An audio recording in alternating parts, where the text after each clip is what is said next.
Hello दोस्तों, नमस्कार। कैसे हो आप?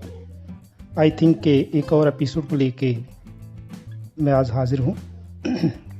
जैसे हम लर्निंग की सेल्स के ऊपर बात कर रहे हैं, तो दोस्तों आपने देखा होगा कि आपको कोई फ़ोन आता है तो सबसे पहले आप अपने सेल फ़ोन को देखते हैं कि नंबर कौन सा है, किसका नंबर है। अगर अननोन नंबर है तो आपका रिस्पांस देने का जो बिहेव है कुछ और होगा। अगर नोन नंबर है तो आपका रिस्पांस करने का जो ढंग होगा, मेथड होगा, कुछ और होगा। तो ऐसे ही आपने कभी सेल्समैन देखा होगा, आपका राब्ता किसी न किसी सेल्समैन से ज़रूर रहा होगा। कोई ना कोई सेल्समैन आपके पास ज़रूर आया होगा। जैसे कोई इंश्योरेंस पॉलिसीज़ बेचने वाला आया होगा, कोई आर्टिकल बेचने वाला आया होगा, तो आपको वो सबसे पहले उसकी पॉजिटिव बातें बताता है कि इसका ये है, इसकी अच्छी बात ये है, इसकी अच्छी बात ये है। और सारा काम करने के बाद लास्ट में वो क्या करता है, वो एक सेंटेंस यूज़ करता है कि अगर आप इसको आज नहीं लेते तो आप अपना मौका गंवा दोगे। तो आप झट से सोचते हो कि शायद इसकी बात ठीक होगी और आप उस आर्टिकल को, उस प्रोडक्ट को लेने के लिए उसी वक्त रेडी हो जाते हो। तो ये जो रेडी होना है, तैयार होना है, ये अपने आप में एक आर्ट है। आपको वो अपने आर्ट से आपको रेडी कर लेता है कोई भी काम करने के लिए। तो आज का टॉपिक भी यही है कि लॉ ऑफ रेडीनेस। अपने आप को तैयार कैसे करना है। जहाँ जिसको आप शिक्षा दे रहे हो, बच्चा है, लर्न कर रहे हो, जहाँ आप कुछ काम दे रहे हो, तो उसको रेडी कैसे करना है। तो लॉ ऑफ रेडीनेस इसी बात पे है। तो चलिए शुरू करते हैं। सबसे पहले आपने देखा होगा कि आप टीवी देखते हो तो टीवी में क्या होता है कि जो सीरियल चलते हैं उनमें आपने एक कड़ी के साथ कड़ी जुड़ती हुई देखी होगी। तो कड़ी से कड़ी कैसे जुड़ती है कि वो एपिसोड चल रहा है, लास्ट में वो क्या होता है, एक थले नीचे एक पट्टी चलती है, एक रो चलती है। उस रो में दिखाया जाता है कि इसका डायरेक्टर कौन है, प्रोड्यूसर कौन है, इसमें आर्टिस्ट कौन कौन से हैं। ठीक है जी। तो वो सभी तो बताया जाता है। साथ में नेक्स्ट जो इसकी सीरियल की एपिसोड आएगी उसमें क्या होगा उसके बारे में छोटी छोटी क्लिप्स भी आपको बताई जाती हैं। तो ये क्यों बताई जाती हैं? आपको रेडी करने के लिए। क्या रेडी करने के लिए? आप नेक्स्ट एपिसोड जो है वो देखोगे। तो आप भी अपने दिमाग में एक सेट कर लेते हो, एक टाइम सेटिंग कर लेते हो, एक टाइम कर लेते हो, अपने दिमाग को रेडी कर लेते हो रिकॉलिंग करने के लिए, उसको याद करने के लिए कि ये एपिसोड में आगे क्या होगा। तो आप रेडी हो जाते हो। आपने डिफेंस में देखा होगा, फौज में भी देखा होगा, जब उनकी रिक्रूटिंग होती है, जब उनको तैयार किया जाता है, उनकी ट्रेनिंग की जाती है, तो वो ट्रेनिंग इस तरीके से, इस मेथड से की जाती है कि वो अपने आप ही बॉर्डर पे लड़ने के लिए रेडी हो जाती हैं। वो गोलियों के आगे जाने के लिए रेडी हो जाती हैं। सिचुएशन ऐसी बना दी जाती है कि उनके दिमाग में एक बात सेट हो जाती है कि मैंने आगे जाना ही जाना है। थ्योरी ऑफ रेडीनेस अपने आप को तैयार कर लेता है। वो फौजी अपने आप को तैयार करता है कि मैंने आगे जाना ही जाना है। जो उसकी ट्रेनिंग पे डिपेंड करता है कि उसकी ट्रेनिंग कैसे हुई है, तो कैसे वो आगे तैयार कर लेता है। तो जब हम इसको एजुकेशन में लेके आए, सीखने सिखाने की प्रक्रिया में लेके आए, तो आप देखोगे कि बच्चे को जो पढ़ाने के लिए सिलेबस है, काम करने के लिए जो कैरिकुलम दिया जाता है, उसमें पिछली कड़ी से नेक्स्ट कड़ी जो है वो जुड़नी चाहिए।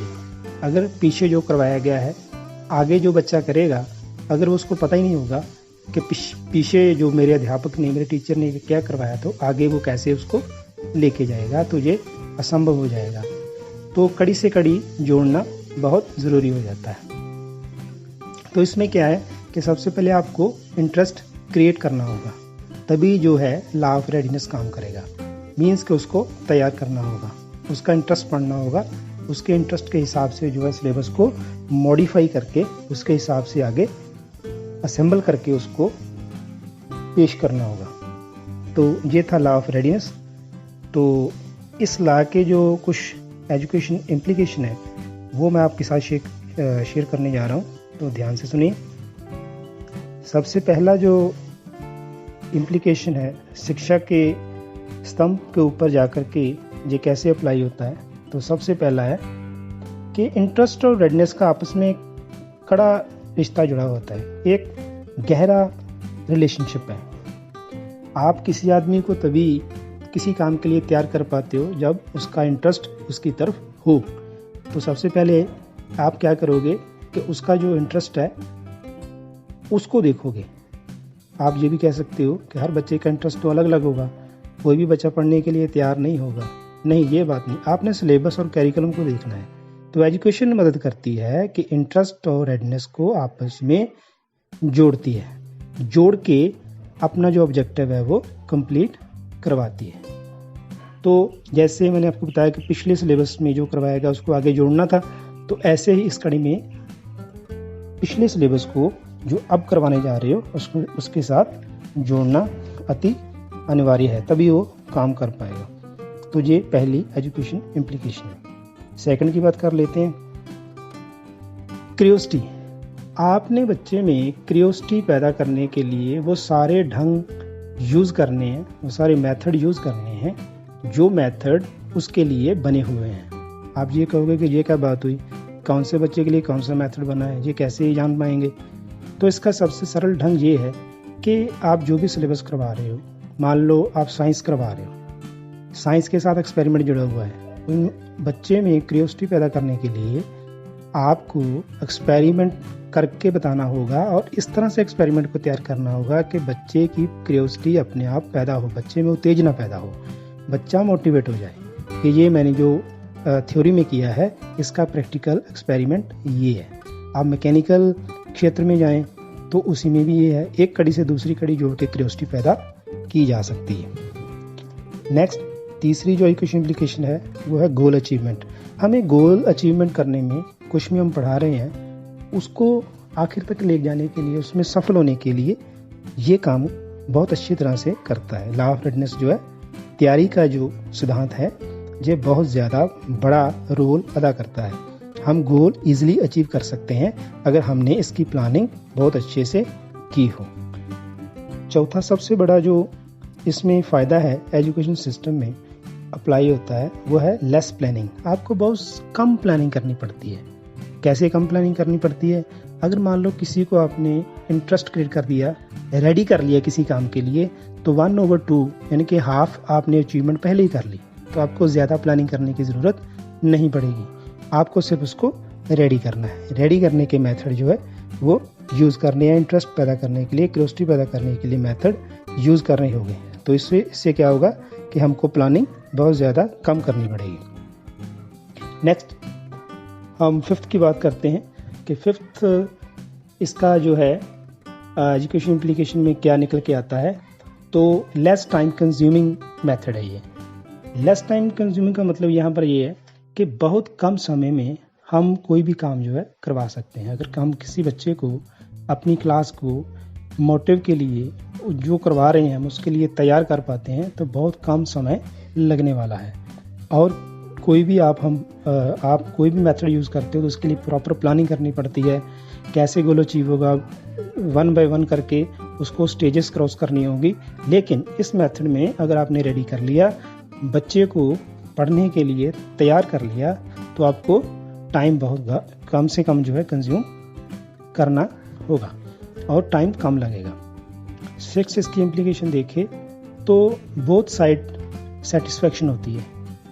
दोनों साइड का भाव ये है कि टीचर की साइड पे और प्यूपल की साइड पे, यानी कि बच्चे की साइड पे जो है दोनों की तरफ सेटिस्फेक्शन होती है। अध्यापक सोचता है, टीचर सोचता है कि मैंने जो काम करवाया है वो इतने सही ढंग से करवाया है, रेडी करवा के, कि बच्चा उसको कैप्चर करने में बहुत ज़्यादा सक्षम बन गया है।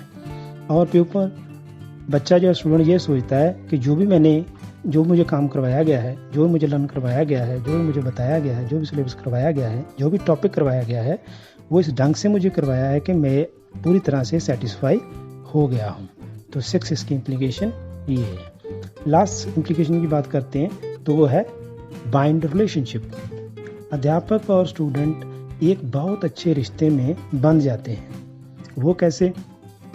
जैसे अध्यापक ने मान लो रेडी किया बच्चे को, इंटरेस्ट क्रिएट किया, क्यूरियोसिटी पैदा की, अलग अलग मेथड यूज़ किए, अलग अलग ढंग यूज़ किए, इजी टू कम्प्लेक्स की तरफ ले जाने के लिए उसने ज़्यादा से ज़्यादा अपने कोशिशें की, तो इससे क्या हुआ कि उन दोनों में एक बाइंड हो गया, बाउंड बन गया, दोनों में एक रिश्ता बन गया, एक रिलेशनशिप बन गया। वो रिलेशनशिप किस बात का बन गया? वो कॉन्फिडेंस का बन गया। वो दोनों में एक परस्पर प्यार का बन गया, जिससे क्या हुआ कि दोनों ने आसानी से एक दूसरे को आदान प्रदान कर दिया। देने वाले ने बहुत अच्छी तरह से दिया, लेने वाले ने वो ज्ञान जो है बहुत अच्छी तरह से ग्रहण कर लिया। आज हमने बात की लॉ ऑफ रेडीनेस, लर्निंग के एक और सिद्धांत की। तो आई होप कि आपको ये टॉपिक पसंद आया होगा, और अगर आपने मेरी पिछली वीडियोस नहीं देखी तो मैं फिर से आपसे रिक्वेस्ट करूंगा कि पिछली वीडियोस देखिए। लर्निंग के ऊपर जितनी वीडियो मैंने डाली हैं आप प्लीज़ उसको देखिए, शेयर कीजिए, लाइक कीजिए, सब्सक्राइब कीजिए, बेल आइकन को दबाइए ताकि आपको नोटिफिकेशन जो है साथ ही साथ मिलता रहे। तो अभी मैं इजाज़त चाहूँगा नेक्स्ट एपिसोड तक। तब तक के लिए thank you very much, bye bye.